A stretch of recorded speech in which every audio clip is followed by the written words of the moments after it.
என்ற தனியார் நிறுவனத்தின் விக்ரம்-1 ராக்கெட் திட்டம் வெற்றி. ஸ்ரீஹரிகோட்டாவிலிருந்து விண்ணில் பாய்ந்த ராக்கெட் புவிவட்ட பாதையை வெற்றிகரமாக அடைந்தது.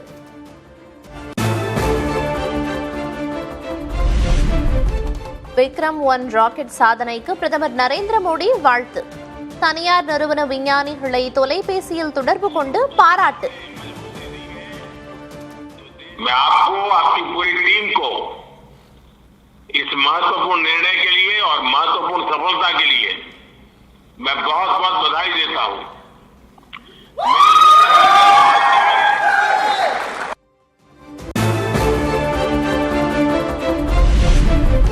தமிழ்நாட்டில் வரும் 23ஆம் தேதி வரை மழைக்கு வாய்ப்புள்ளதாக வானிலை ஆய்வு மையம் அறிவிப்பு. வடகடலோர தமிழ்நாட்டில் இடி, மின்னல், பலத்த காற்றுடன் மழைக்கு வாய்ப்பு.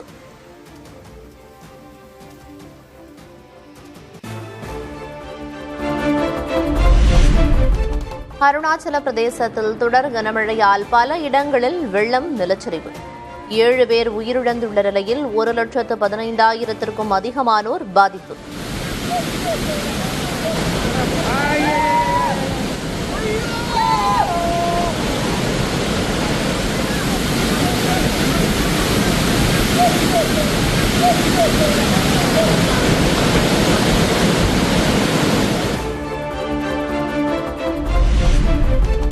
உத்தராகண்ட் மாநிலம் கேதர்நாத் மலையேற்ற பாதையில் நிலச்சரிவு ஏற்படும் அபாயம். மண் சரிவு ஏற்பட வாய்ப்புள்ள இடங்களை தீவிரமாக கண்காணிக்கும் அதிகாரிகள்.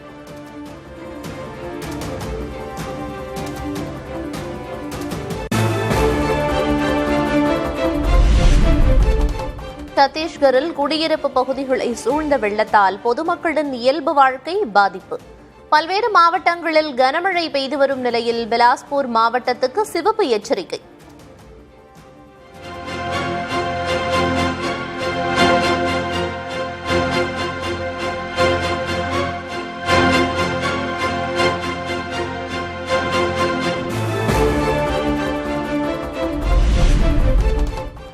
தென்மேற்கு சீனாவில் தொடர் மழை காரணமாக மண் சரிவு. 8 பேர் உயிரிழந்த நிலையில் 34 பேரை தேடும் பணி தீவிரம்.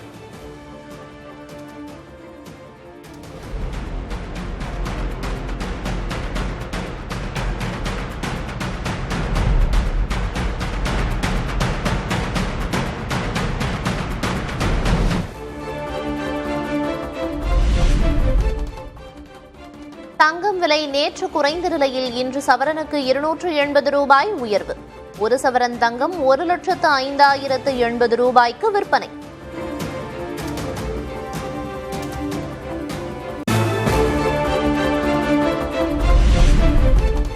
சென்னையில் வெள்ளி விலை மாற்றமின்றி விற்பனை. 1 கிராம் 235 ரூபாய்க்கும் 1 கிலோ 2,35,000 ரூபாய்க்கும் விற்பனை.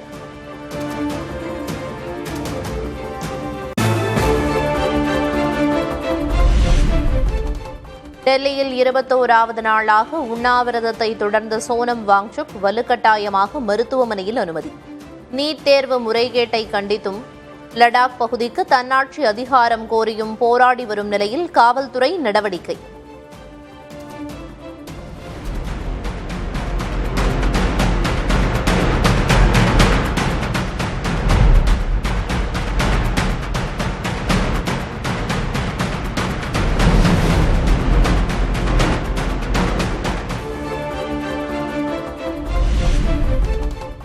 டெல்லியில் வாங்சுக்குடன் போராட்டத்தில் ஈடுபட்டவர்கள் குண்டுகட்டாக வெளியேற்றம்.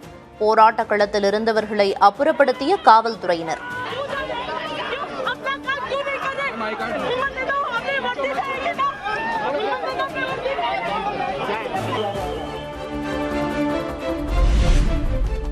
நீதிமன்ற உத்தரவின் அடிப்படையிலும் உடல் நலனை கருத்தில் கொண்டும் சோனம் வாங்சுக் மருத்துவமனையில் அனுமதி. டெல்லி காவல்துறை விளக்கம்.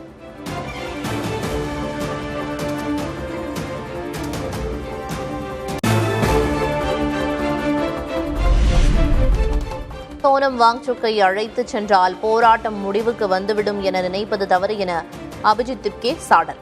வரும் 20ஆம் தேதி நாடாளுமன்றத்தை நோக்கி பேரணி நடத்துவோம் என்றும் உறுதி.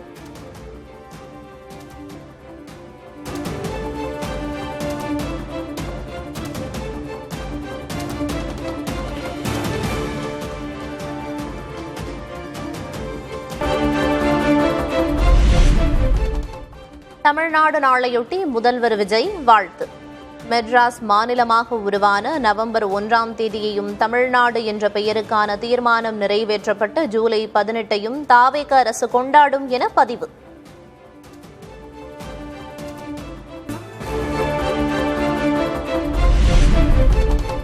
தமிழ்தாயின் ஏக்கம் தீர தலைமகன் அண்ணா அவையில் முழங்கி மகிழ்ந்த நாள். தமிழ்நாடு நாளையொட்டி திமுக தலைவர் மு.க. ஸ்டாலின் வாழ்த்து.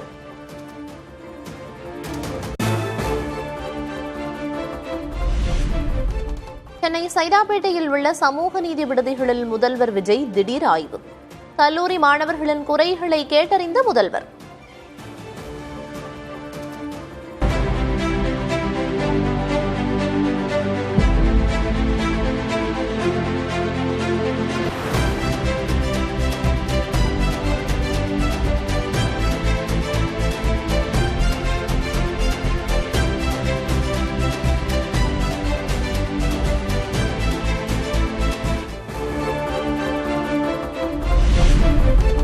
எம்.சி. ராஜா சமூக நீதி விடுதி குறித்த புகார்களை முதல்வரிடம் அடுக்கிய மாணவர்கள். கொசு தொல்லை, உணவின் தரம் குறித்து முதல்வர் விஜயிடம் புகார். சாப்பாடு போன வருஷம் புழுவும் பூச்சி வண்டு டெய்லியுமே நான்வெஜ் மட்டும் தான் சாப்பிட்டுக்கிட்டு இருந்தோம் இந்த ஆதி சமூக நீதி விடுதியில். ஆனால் அதுக்கப்புறம் அந்த போராட்டத்துக்கு அப்புறம் சாப்பாடு வந்து கேண்டீன் மாறிச்சு.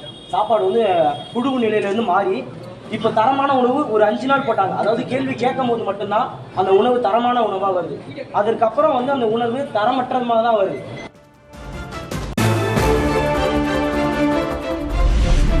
நடப்பாண்டுக்கான காவலர் நியமனத்தை ஓராண்டுக்கு அரசு தள்ளி வைத்துள்ளதாக எதிர்க்கட்சித் தலைவர் உதயநிதி குற்றச்சாட்டு. நடப்பாண்டிலேயே காவலர்களை நியமிப்பதற்கான பணிகளை தொடங்கவும் வலியுறுத்தல்.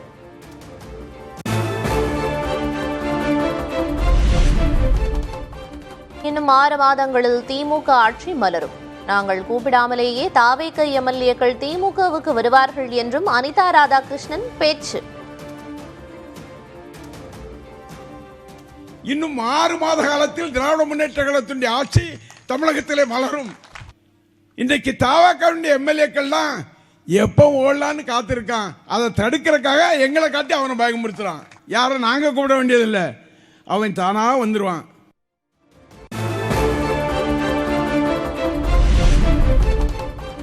எம்ஜிஆர் ஜெயலலிதாவால் வழிநடத்தப்பட்ட அதிமுகவை அழிக்க நினைத்தால் அது நடக்காது. உண்மையான அதிமுக தொண்டர்கள் திமுகவுடன் கைகோர்ப்பார்கள் எனவும் அனிதா ராதாகிருஷ்ணன் பேச்சு. இன்றைக்கு அதிமுகவை அழித்து விடலாம் என்று நீ நினைத்தால் என்று சொன்னால் அது நடக்காது. தொண்டன் பார்த்துக்கிட்டே இருப்பான். எவனை ஒழித்தா சரியாக இருக்குங்கிற அவனுக்கு தெரியும். அவன் எங்களோடு உடனடியாக கைகோர்ப்பான் அந்த தொண்டன்.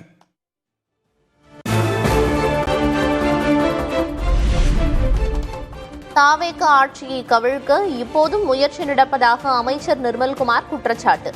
2021 கூட்டணி கட்சிகளால் தான் திமுக ஆட்சி அமைத்தது என்றும் விமர்சனம். நேற்று வரை இந்த முயற்சி தொடர்ந்துட்டு தான் இருக்கு. திமுக சார்பாக திமுக சார்ந்த நபர்கள் நேற்று வரை இந்த முயற்சியை 40 கோடி 50 கோடின்னு விலை பேசும் வேலைகளை நேற்று வரை செய்து கொண்டு தான் இருக்காங்க. அவங்க ஆட்சி அமைக்க முக்கிய காரணம் அண்ணன் திருமாவர்களும் காங்கிரசும் கம்யூனிஸ்டும் இருந்த காரணத்தினால் மட்டும்தான் திமுக வந்து 2021 ஆட்சி அமைக்க காரணமாக இருந்தது. எம்எல்ஏக்கள் எம்பிக்களை உருவாக்குவதை விட விசிகவின் அரசியல் சமூகத்தில் ஏற்படுத்தும் தாக்கமே உண்மையான வெற்றி. எங்கள் இலக்கு தேர்தலை நோக்கிய பயணம் அல்ல எனவும் விசிக தலைவர் திருமாவளவன் பேச்சு. தேர்தலை நோக்கிய பயணம் இல்லை நம்முடைய பயணம். நம்முடைய பயணத்தின் ஊடாக தேர்தல் அவ்வப்போது வந்து செல்கிறது. அதை நாம் எதிர்கொண்டுதான் ஆக வேண்டும்.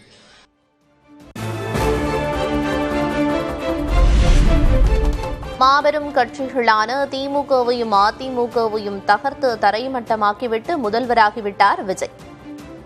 சங்கொலி 30ஆம் ஆண்டு நிறைவு விழாவில் மதிமுக பொதுச் செயலர் வைகோ பேச்சு. ஒன்று திமுக இல்லையே அண்ணா திமுக. இதை கற்பனை செய்ய முடியாத அளவுக்கு தகர்த்து தரைமட்டமாக்கி தூளாக்கிவிட்டு முதலமைச்சராக என் சகோதரன் ஜோசப் விஜய் உட்கார்ந்திருக்கிறார்.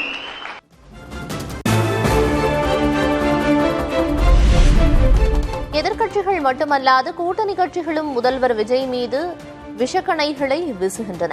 மதிமுக பொதுச் செயலர் வைகோ குற்றச்சாட்டு.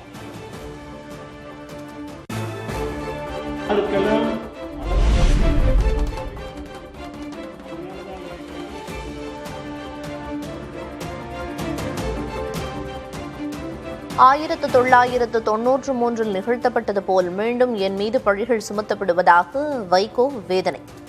தான் பல கோடிகள் குவித்துவிட்டதாக பழி போடுபவர்கள் அண்ணா காமராஜரை போல நேர்மையாக ஆட்சி நடத்தினார்களா எனவும் கேள்வி. 93 எப்படி என் மீது பழிகள் சுமத்தப்பட்டனவோ இப்பொழுது ஒரு வார காலமாக எவ்வளவு பழி சொற்கள், கொலைகாரன் என்ற பழி, கோடிகளை குவித்து விட்டார் என்ற ஒரு பழி. நீங்கள் அண்ணாவை போல் நேர்மை ஆட்சி நடத்துறீங்களா? காமராஜரை போல் நேர்மை ஆட்சி நடத்துறீங்களா?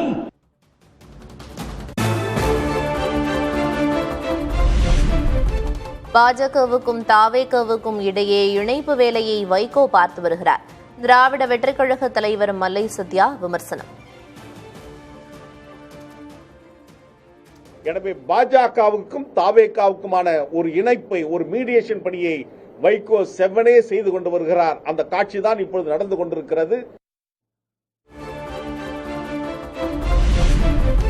பழனி கோயிலுக்கு சொந்தமான 100 கோடி ரூபாய் மதிப்புள்ள நிலத்தை முறைகேடாக பதிவு செய்த விவகாரம்.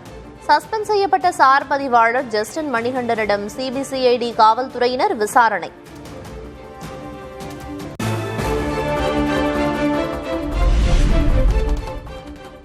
பழனி கோயில் நிலமோசடி விவகாரத்தில் சிபிசிஐடி போலீஸ் 3வது நாளாக விசாரணை. நிலம் வாங்கியவர், சாட்சி கையொப்பமிட்ட திமுக வார்டு செயலர் வீடுகளிலும் சோதனை.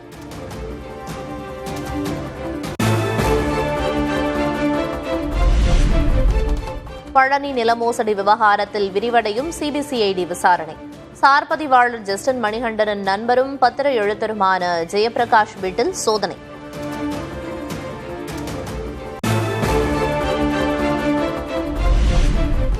பழனி கோயில் நிலமோசடியில் விரிவான விசாரணை மேற்கொள்வது அவசியம் என அமைச்சர் நிர்மல்குமார் பேட்டி. கடந்த 5 ஆண்டுகளில் பல இடங்களில் மோசடியாக பத்திரப்பதிவு நடந்துள்ளதாகவும் குற்றச்சாட்டு. நிறைய பேருடைய தொடர்புகள் இதில் இருக்கும்ன்றது எங்களுடைய கணிப்பாக இருக்குது. இது ஒரு பத்திரம் மட்டும் இல்லை, இது மாதிரி பல இடங்கள்ல பல மோசடி பத்திரங்கள் மோசடியாக பதிவு செய்யப்பட்டுள்ளது. கடந்த 5 ஆண்டுகளில் நிறைய புகார்கள் வந்திருக்கு.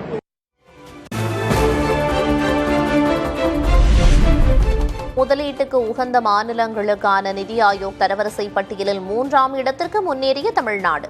தமிழ்நாடு அரசு மேற்கொண்ட புரிந்துணர்வு ஒப்பந்தங்கள் 100 விழுக்காடு திட்டங்களாக செயல் வடிவம் பெற்றதாக பாராட்டு.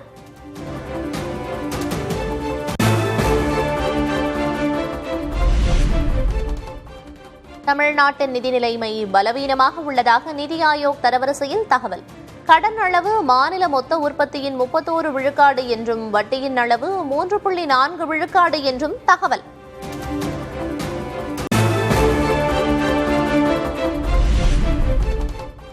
தமிழகத்தில் 35 வட்டாட்சியர் அலுவலகங்களில் லஞ்ச ஒழிப்பு காவல்துறையினர் சோதனை. கணக்கில் வராத 13,78,250 ரூபாயை பறிமுதல் செய்து விசாரணை.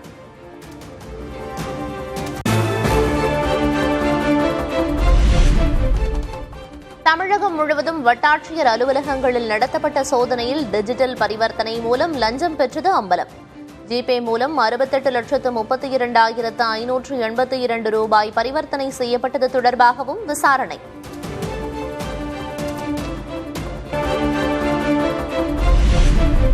ஒடிசாவில் 3வது நாளாக பூரி ஜெகநாதர் ரத யாத்திரை. கொட்டும் மழைக்கு இடையே பக்தர்கள் வழிபாடு.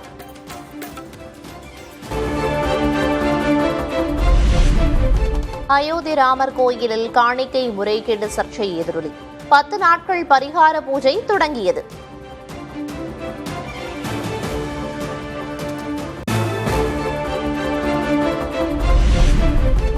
வந்தே மாதரம் தேசிய பாடலை அவமதித்தால் 3 ஆண்டுகள் சிறை தண்டனை. மழைக்கால கூட்டத்தொடரில் புதிய மசோதாவை தாக்கல் செய்ய மத்திய அரசு திட்டம்.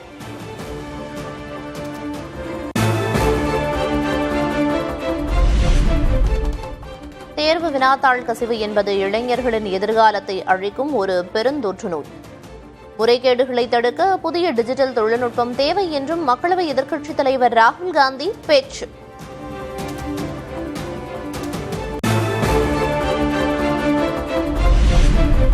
தமிழ்நாட்டை போலவே கேரளாவிலும் தொடரும் இரவு நேர மின்தடை.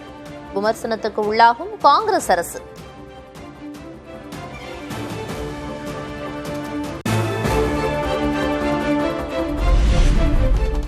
ராஜஸ்தான் பல்கலைக்கழகங்களில் மராத்தி மொழியை கற்பிக்க உத்தரவு. ஆளுநர் ஹரிபாபுவின் உத்தரவால் சர்ச்சை.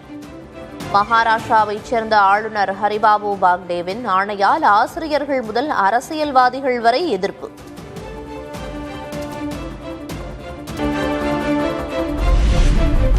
சேலம் மாவட்டம் மேட்டூர் அருகே டிப்பர் லாரியில் பள்ளிக்கு சென்ற அரசு பள்ளி மாணவர்கள். போதிய பேருந்து வசதி இல்லாததால் ஆபத்தான முறையில் பயணிக்க வேண்டிய அவலம்.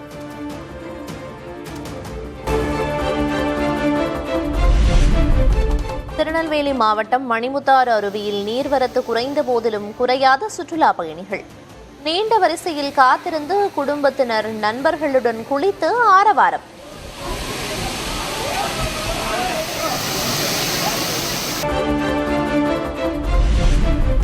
சேலம் மாவட்டம் கொங்கடாபுரம் வாரச்சந்தையில் ஆடி மாத தொடக்கத்தை முன்னிட்டு ஆடுகள் விற்பனை அமோகம்.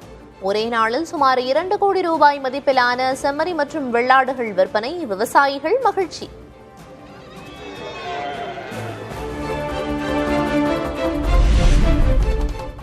ராமநாதபுரம் மாவட்டம் ராமேஸ்வரம் அக்னி தீர்த்த கடற்கரையில் கடல் 400 மீட்டருக்கும் மேல் திடீரென உள்வாங்கியதால் பரபரப்பு.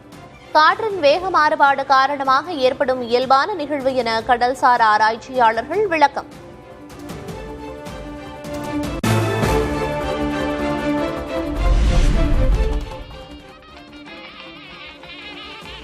சங்கரன்கோவில் சங்கரநாராயண சுவாமி கோயிலில் ஆடி தபசு திருவிழா கொடியேற்றத்துடன் தொடக்கம். ஏராளமான பக்தர்கள் சாமி தரிசனம்.